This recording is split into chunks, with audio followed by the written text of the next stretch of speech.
share stories about water around the world. I think it's so important. Water is a social issue. And it's so interesting because so often water gets placed in a technical or an environmental space, and it is those things as well. But at the root, water is a social issue. It's about networks and opening up opportunities. And so it's about finding that niche. I wish there would be a funder out there that would say, we are going to give X number of dollars for you to go find more funding. Go hang out with people that don't share your profession or your viewpoint, and place yourself in situations where you feel a little bit uncomfortable, and see how you can create conversation. Because to me, we're not going to solve complex water issues sitting and hanging out with people that are like us. You have to be bridge builders. Hello, everyone. So I'm the founder of Let's Talk Water Media, as well as IoT product manager at Birds, an IoT solutions provider. Along with me here, you have Kunapong, and he is founder and CEO of Kunapong Consulting. He supports global water startups to expand in Southeast Asia, and he's also starting a vlog channel to interview global leaders and entrepreneurs. And here we have Karen Kun, the CEO and founder of Waterlution, and I'm gonna let her introduce herself and tell us a bit more about Waterlution. Sounds good. Well, thank you both for having me. And I love that this is a global conversation happening across 3 continents. So Waterlution started in 2003, and it was a beautiful journey of living actually and working in indigenous communities in Latin America, in Costa Rica and in Bolivia specifically, where due to a lot of time alone, I had a lot of time alone. I worked with indigenous entrepreneurs, would walk through the jungle every day. So I had a lot of time to think. And what was emerging for me on these long walks, along with the sounds of the jungle, waking up in the morning, and everything, was how intricate water was to the lives of these people in this community. And what stood out to me was how important the stories were. So the stories that were being shared with me as we developed these entrepreneurial ventures really, really struck a chord with me. And I was thinking about my own upbringing, and I live, and where I'm talking to you from right now is a stone's throw from Lake Ontario. So this is one of the largest freshwater ecosystems on the planet. So Lake Ontario I could get there very quickly. And even though Canadians are connected to our water bodies, because we have such an abundance of water, it's absolutely taken for granted. And I mean, the city of Toronto, many US cities and Canadian cities were established because of, and the growth of the manufacturing industry was absolutely aligned with the availability of fresh water on these shores. And so by sitting in Costa Rica, this started to emerge for me, was how could this connection be drawn out? What kind of programming could exist? And I also felt this pull that I was working in these indigenous communities in Latin America, and I didn't actually have these deep relationships with indigenous people in Canada, and it was sitting with me uncomfortably. So that was really the birth of Waterlution, even though I didn't know that. I came back, complemented my business degree with a water graduate degree, where we looked at agriculture in the Great Central Valley. And then with my longtime university friend, we took the plunge and started Waterlution. We were training as facilitators, and we are really passionate on meaningfully engaging people. And it started as, how do you create meaningful dialogue? And from there, it really was an experiment, and it's become my life's work. And yes, it is my job as well, but it's been 16 years. And I can't imagine doing anything else. I mean, it's evolved a lot. So a really big focus for us is on developing young leaders and developing the skills. And what strikes me, and this is so, so important for young people today, is that there is a lot of work being done, a lot of research being done that says by the year 2025, half the jobs that exist on the planet today, they don't exist. Sorry, the jobs in 2025, 50% more jobs are going to exist that don't exist today, and we're in 2019. And so I don't know if it's the day that it's January 1st, 2025, or it's 2027, Right. but the opportunity for entrepreneurial thinking, and I don't know that they're all going to be full entrepreneur ventures. They might be, but I feel that we cannot neglect in the water space that policy and regulation and the management of the way our drinking water, our storm water is managed, the way our wastewater is managed. Like, there's so many pieces that are aligned with government. And so there's such a unique opportunity and challenge, you know, they kind of go hand in hand, of how do you create new ways of thinking while existing in rigid and governed spaces, but that many of those policy pieces are there for our health and our safety when it comes to our water supply. So anyway, I'm sorry, that was a bit longer, but that's the background. And then 16 years later, we deliver programs right in our backyard across Canada. We definitely work a lot with Indigenous people now. So I'm really, really pleased that is a really pivotal piece of our work in Canada. We really don't want to do work in Canada that does not align with Indigenous people. And then our water innovation labs are our global offering, and that's usually for the kind of highest level within the young leader demographic. So graduate student, young professionals, really helping them build out their ventures and to build these 21st century skills that we're hearing more and more about. Is that universities can train on the technical, but it's people get hired and people are sought after and jobs are created for people because of, and I'm not a fan of the word soft skills. I like transferable skills, human skills, but many people sort of understand what soft skills are, but communications, network, leadership, problem solving, creativity, these are the skills that I'm deeply passionate about. Right.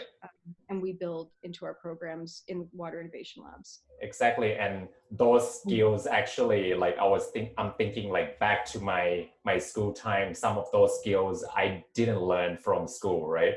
It's actually coming from training, like what you're saying, or like in the real workplace. So thank you so much for explaining the 16 years. Wow, Karen, that's a long time. I know. And I feel like we're just getting going. You know what I mean? Like, it's what's really nice is that I don't feel remotely bored or I don't feel remotely stale. I think it's so important. You can't train on these skills and be involved in this space if you're not continuously pushing yourself as an organization to be uncomfortable and to try new things. And we fail at some things and we succeed at some things. And to me, that's a real living example of what being entrepreneurial looks like. Right. The question that I had next for you is the inspiration, but you already talked about that about 16 years ago and about, so maybe I would like to kind of summarize what I learned from you so it's easier for people who listening here. So you talk about like contribute to local people, right? So I was born in Sydney, Australia. So Aboriginal people, that is a huge aspect of the society. So I totally understand what you're talking about. And secondly is you mentioned about being like a facilitator,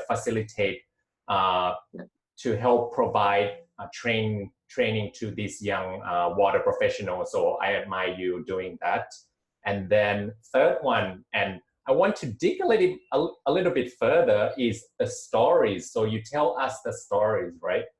Do you have a specific story related to youth or like young people that made you decided to come together and work or create a program for them? Why did you choose young people? I think that young people are they're where the skills are needed. They're the Millennial Generation gets spoken about a lot.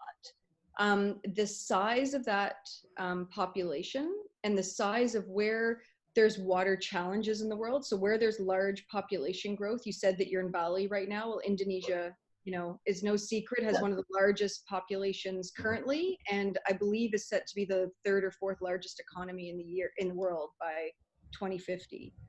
In the global south, in many parts of Africa, in Brazil, India, China, these are very, very large growth areas, and a lot of that is coming from the young population. And then in more Western countries, the millennials that are now really peaking into their careers right now, they are the boom generation. So the generation that I come from, we're the bust generation. There's less of us. We're sandwiched in between the boomers and the millennials. And I just what I find very exciting is the energy and the energy and the optimism. Okay.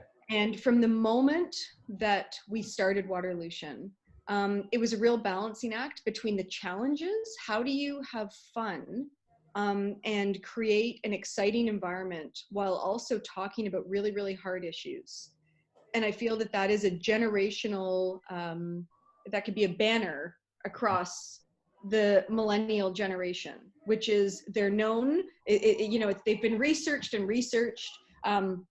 And it's like there's a lot of desire for fun in that generation. And yet they're also sitting with some very, very big, profound global issues that they didn't design and now they have to solve. And so I don't know what the aha moment was. The water industry, it's no secret, for many, many years, because water was placed in this very technical, it wasn't seen as an exciting space. Like I think when I even started Waterlution, which isn't so long ago, but it's long enough ago that I have, there's enough to look back on.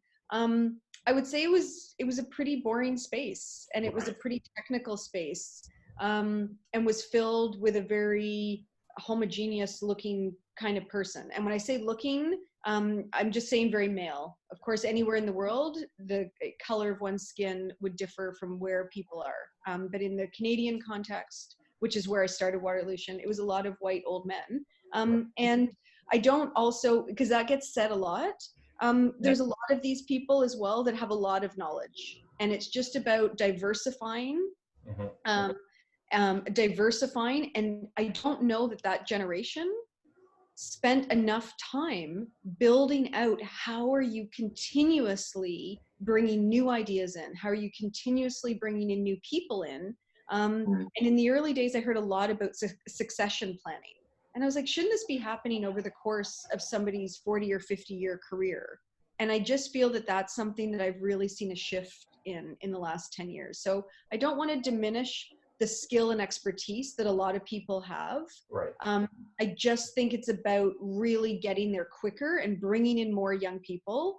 And the other really big observation was, and I'm seeing it changing, it's still not changing fast enough for me, is where young people are invited into large conferences and they're note takers, or they're supposed to feel privileged, that they kind of get to just be in the door. And I'm like, no, let's switch that around. Why don't you not just we have a youth advisory board across Canada, and the things we're learning from them, it's only been 3 or 3.5 years, and it's so amazing. And it's like, why don't you let go of this power? And I just think that letting go of power and saying, why don't you let the youth design the entire event, and yeah, sure, say that there's this expert and they should come in and be on this panel or something like that. But I still think youth aren't being given a large enough platform. And again, there's many wonderful organizations that are giving youth a platform, but it's a side event.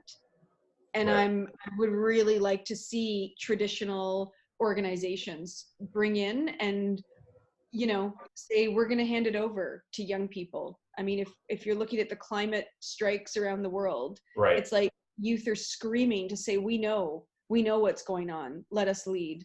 And I just would like people to let them have that. So I feel very, very honored that we, are such a youth-focused organization. I think I'm the only person. I'm the only person I think. No, that's not true. We have 2 or 3 people that are technically not youth on the team. I see. Yeah, and just I'm gonna hand on over to you pretty soon, Jeremy. One thing I want to point out is when I got into water, when I went to grad school for water engineering, it was not a sexy subject at all. So it was so boring at the time. No one knew about it. And secondly, is young generation, if they don't know anything, they just ask Google. So anything is possible. I wouldn't want to kind of like throw this message out there as well. So thank you for sharing that. Off to you, Jeremy. No, yeah, I just wanted to add as well. So I'm part of the Millennial Generation. So I think compared to what degrees you went through, I definitely have a few more advantages and aspects to the social aspect of water. But yeah, I remember when I started my master's in 2012. I was in the specialization that was called water governance, or it was called water and society in French. And there were other specializations which were focused on agriculture, on water quality, other things, which were very technical. And I remember our specialization, or our group, was considered like, you know, the philosophical group. Nobody actually knew what we were studying. Yeah. So that I think there's still a big difference between that social aspect of water and that technical aspect. But at the same time, the fact that that course exists means that there's change coming, and that there's more awareness on that social aspect, which is so vast and which includes governance, economics, everything related to water. So yes, I wanted to move on to the next question, which kind of relates to some of the things you said, Karen. So yeah, what are some of Waterlution's missions and goals? Like what projects do you have? What are some of what progress are you making, and yeah, how would you achieve these set goals? Well, our goals are embedded in our program. So what we want to see is so many more, we want to see regular innovation cycles. I would be thrilled to no longer see traditional conferences. And that's a big thing to say. I absolutely believe in people gathering. I believe in people gathering. I still am dumbfounded by the fact that people still gather in traditional ways. And I think the reason they do that is because the training isn't there to say, welcome, come in and have an experience. Mm-hmm. And during that experience, you can still accomplish all the things you need to accomplish. So we train a lot. So the facilitation practice and the capacity building is very, very important to one of our goals is we want to see that happening more and more, and we want people to be able to practice that. So one of the things too is when you see strong facilitators in action, often people are like, oh, cool, I can go do that. And one of my, some of the facilitators I've worked with over the years, somebody has said, well, it's like yoga or meditation. You don't go to one yoga class, and like, oh, I'm a yogi kind of thing. You go and it's a practice, and facilitation is the same way. And it's a whole way of being. It's about how do you walk into a room of people, get a quick understanding of who they are, who are they, and how can you then pull together, how do you have the skills to pull together interesting questions that allow for good dialogue to happen. I don't like when people say, I just think it's fear. I think it's fear of actually uncovering elephants in the room and hard subjects is people say, oh, you can't just get together and talk.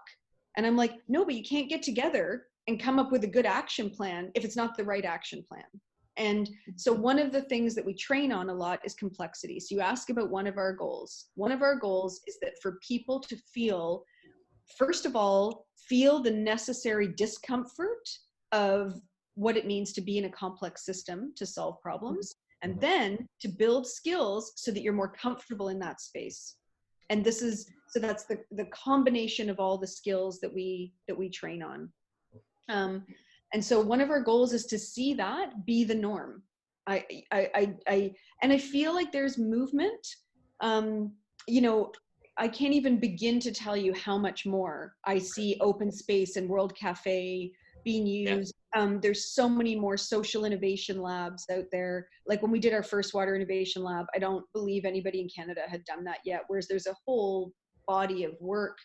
There's whole foundations that have been set up to investigate this, and they're really growing it, and it's moved into funding at the federal government level. So I mean, there is movement there. I still don't think it's quite mainstream. I'd say it's knocking on the door and it's getting there.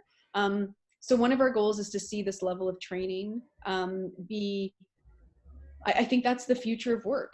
I think the future of work is specialists coming in and being able to dissect what does it look like to be able to solve complex problems. And most, I would almost venture to say every complex problem involves people, because nature knows how to regulate itself. Nature knows how to find its way pretty much with whatever's, it doesn't mean it can overcome anything we put at it, but it's because humans keep piling, negative things on them. But the natural world left to its own devices can figure itself out, and it's human beings, and it's our ability to communicate that is very challenging. So one of our goals is to see more of that mainstream piece happen. Another goal for us this is in the Canadian context, is to be considered an ally or a friendly partner to Indigenous communities.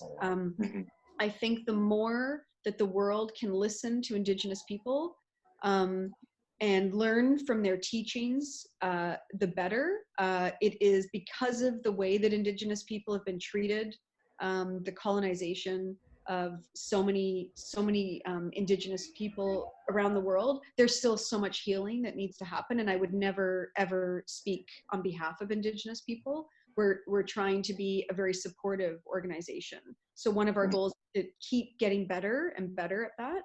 And the other goal is to be really supportive of water innovation. So from where Jeremy and I last saw each other in person was in India. Isn't that crazy? So long ago, like not so long ago, but like it was a wonderful time. And so through that Water Innovation Lab, because we're always iterating at Waterlution, like we're always listening and learning and trying to make changes as best we can. Anybody can, trying to figure out what works within the culture of our organization. And so at that WIL, that was where we really saw the potential of supporting new ideas that were locally applicable. And so we've really built that out. And so we've been offering seed funding to projects that come out of Water Innovation Labs. And we're really trying to amp that up into 2020 and to align as much of our work as possible with the Sustainable Development Goals as a guiding force on how do we bridge what we do with a larger global vision, and how do we help support new ideas coming out and new water innovations. And one of the challenges there is so often water innovation is considered a technical, like a clean tech solution. And the space that we love, that we play in and exist in, is we're not only interested in those solutions, but those are always the easiest ones for people to get their head around and for people to fund. And so we are also trying to offer validity to social entrepreneurial policy innovation, and how do we support those kinds of mechanisms. And the other piece too that we really love is that we're actually trying to blend them. And so every innovation project that gets funding out of a Water Innovation Lab must include a social dimension. And so this is how we're trying to, it's so hard because you don't want to try to architect something. There needs to be a natural coming together.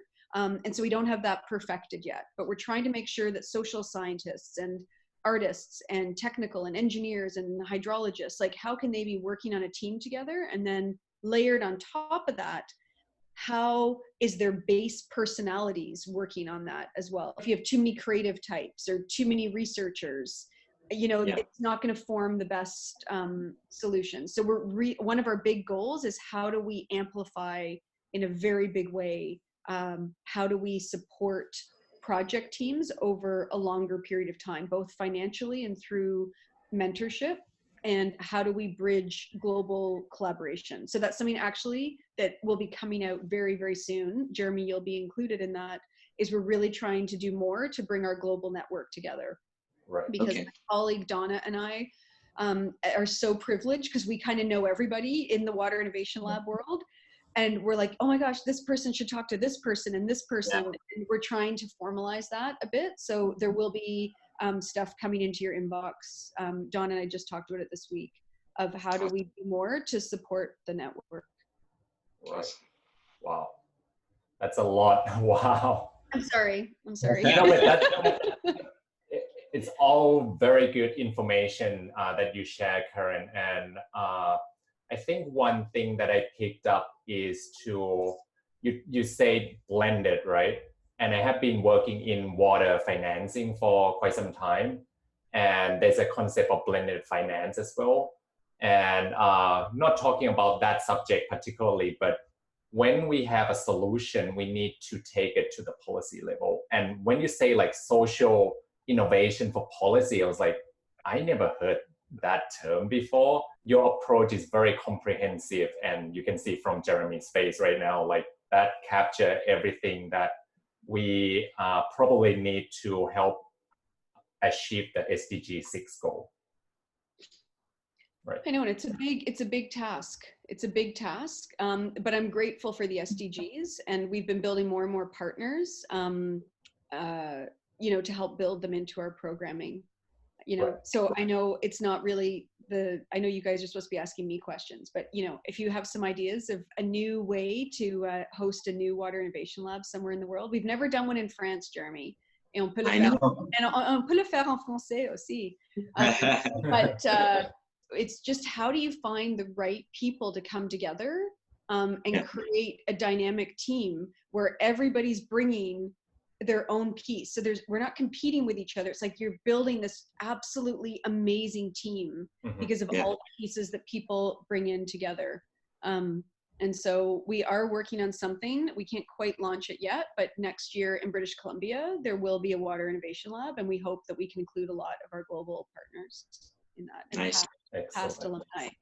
So hopefully that could be a launching point. And so that could be something as well. There might be some wonderful people connected through our shared networks that could be interested in that as a global hub. Not a global hub, a global opportunity as a launching pad for the next decade. It's really our look at how do we really line ourselves up with the SDGs from 2021 to 2030. Right. Excellent. My next question that I have for you, and you touched about this already, is funding is one of your challenges. And I would like to kind of dig into the funding kind of constraint for water nonprofit, right? And we know that is always be the challenge to help scale the business to the next level. And would love to hear your funding challenge, maybe the first 2 or 3 years of starting Waterlution. What was the biggest pain point that you had to face at the time? The first 2 years of Waterlution, I mean, it was exciting. I remember going to events. I think of it as such a beautiful, exciting time because there was so much newness. And I think so much of success, in any venture, is timing.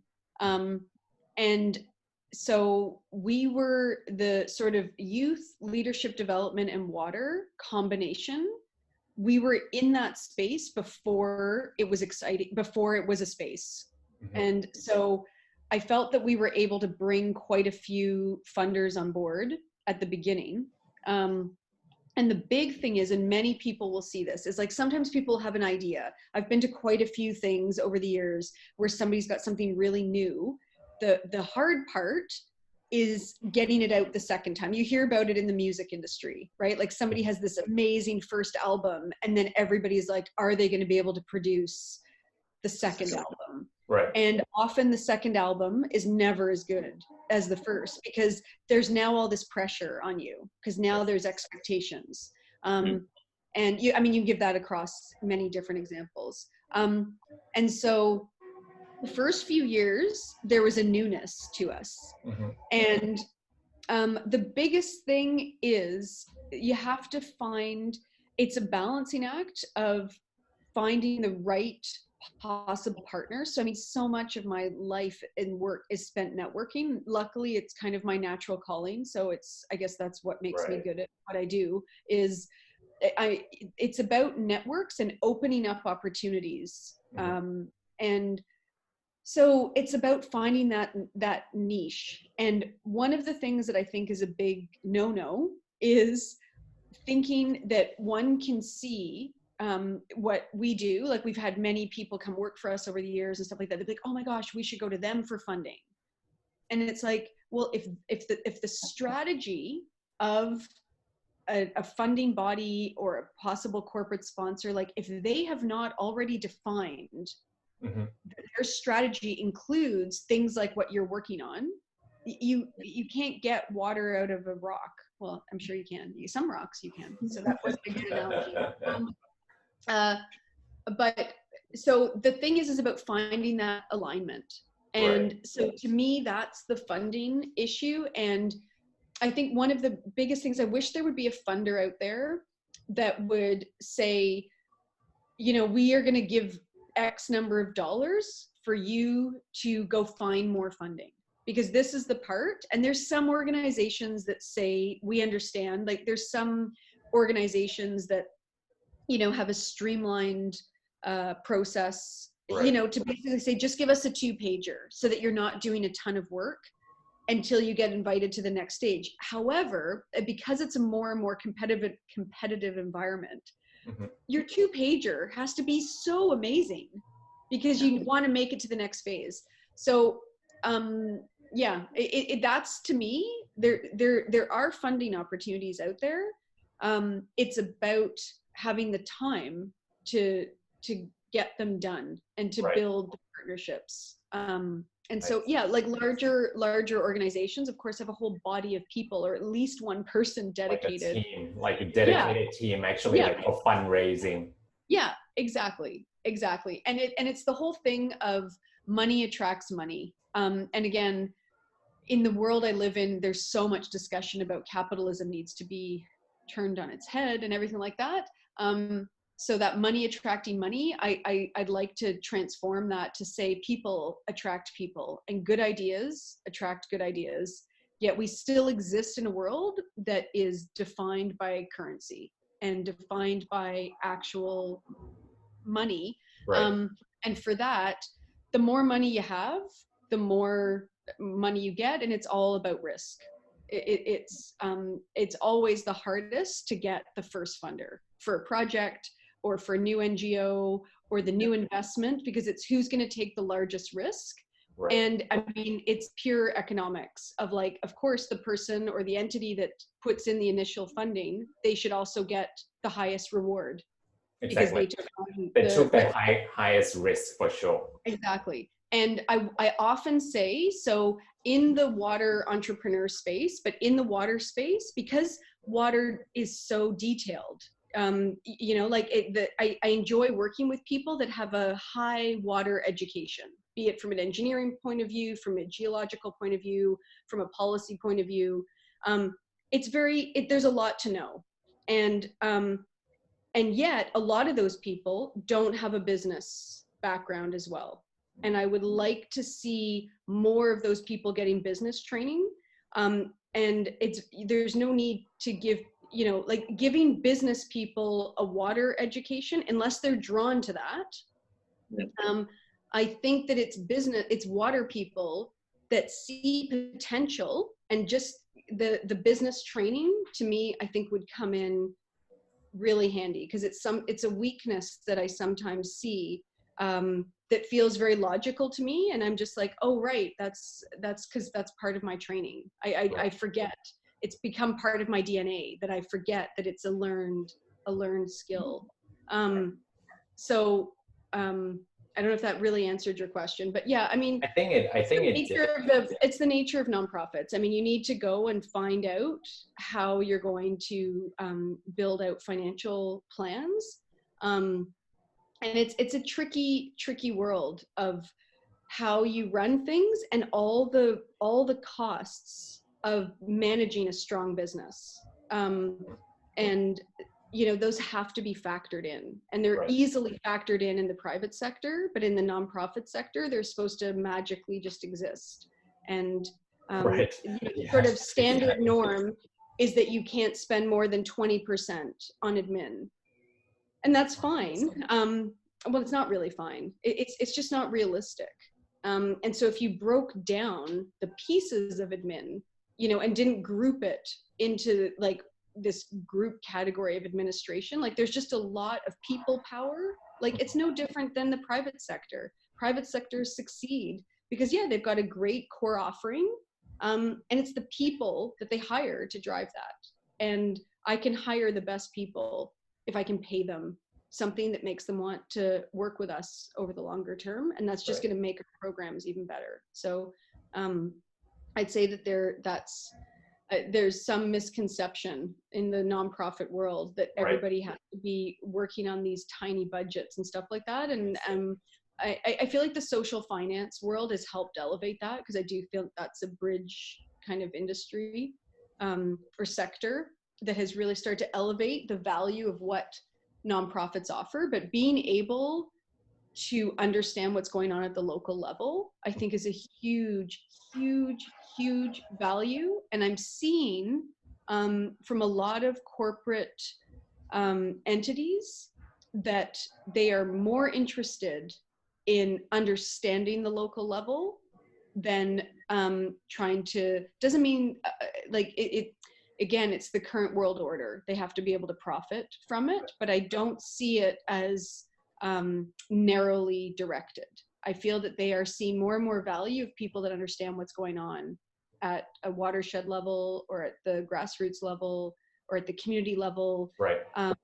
And that they're really starting to place value on that and wanting to understand that space more. A couple of things that stood out to me, Karen, is networking that you mentioned at first. The right timing. It's a kind of balance between when you need the funding and when you get it, right? And then business training, like what you say, like water people need more business training. And lastly, it's all about people again. Water nonprofits are doing good work, and I think the admin costs, if it has to be very low compared to donors requirement, I think it's not realistic, to be honest. And that's why like some of the challenges in raising fund existed nowadays, still exists right now. And last point I want to point out here is the money to get the funding to find more funds. That's a good point. I like that idea a lot. So it's kind of creating that leverage, right? It's not only like 1-to-1, but 1 to maybe 10. So here's a bigger impact. So but I just think it would be somebody like a high net worth, that wants to start a new foundation or something, or a new entity. I just think it'd be really interesting to say, over the course of a year, we're going to give you X amount of dollars and see how much more you can bring in, because you can hire somebody. And not only can you hire somebody, you can hire somebody or more than one person to travel and to show up. Like I look at Waterlution's early success. And I mean, my friends in Toronto didn't ever know when I was around, because I was never home, because I was on the road building networks all the time. And the other thing too is that, like people need to get out there. You need to get out there. I often see people, I want people to be thinking about how are they creating their own opportunities. Of course, there's still jobs out there. Of course, people can apply for jobs, but it's like, don't stop building networks, show up, learn new things. Because you're going to become more valuable in your current position, or you're going to create new positions for yourself, but the value of your network is, you know, that's where you can leverage. I mean, Right. when I look at people that I want to hire, it's like, who do you know and who are you not scared to get to know, you know? And it's like old fashioned, you know, pick up the phone, call people. There's people that are like, oh no, I don't want to talk to somebody until I'm ready. Again, those people have value. It's a different role. Right. In terms of the funding question, it's like, get out there. If you have confidence in what you offer, you just got to keep sharing it. And if it's not resonating, either there's something wrong with what you're offering or there's something wrong with the way it's being communicated. Right.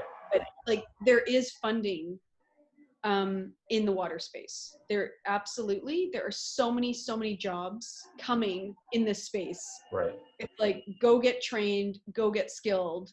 The opportunities are out there. Karen, I wanted you to share one last thing with all the watchers, especially the young water professionals, and that's to just say last words for them, last words of encouragement. If you were given a chance to speak to all the young water professionals around the world, wow. All of them. Here's what I would say. I would say, go hang out with people. Okay, so building on the complexity piece.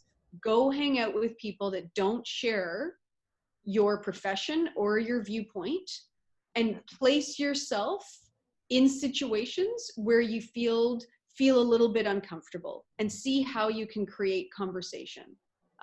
Because to me, we're not going to solve complex water issues sitting and hanging out with people that are like us. You have to be bridge builders. That, to me, bridge builders, and it goes back to the whole networking piece, but go and build your skills at being okay and becoming more comfortable in uncomfortable situations. Don't run away from uncomfortable situations, because you can't be, we need people to be bridge builders. And I guess the other thing too is, don't be scared of trying new things. I think being in your 20s, again, it doesn't have to be exactly that time, but it is a beautiful time. And I feel it so strongly. Before you have children, go and take more risks. Go and try things out. You know, see where your support network is. Everybody comes from different family structures. People have different circumstances. Some people have more privilege. Some people don't. How do you form community? So figure out what your support system is, and within that support system, figure out what kind of risks you can take. But the learning that will happen can help define your entire career. And like, I hope that more people start talking about their life's work. A mentor of mine years ago shared that with me. I didn't invent that. They said, Karen, we feel like this is your life's work. And I was like, oh, that really sat well with me. And I'm not saying other people have to feel that way, but it really helped define me in my comfort zone there. Wow. Magnificent last words. Thank you so much. Thanks for inviting me. And yeah, I'm excited to see where this goes. Thank you so much for taking the time to talk to us today. Thank you again, Jeremy, as well, for making this one happen. So hope it's helpful. The whole package it's a little bit long, but I think everyone will learn a lot, like me and Jeremy today. So thank you so much. Bye. Okay, thank you.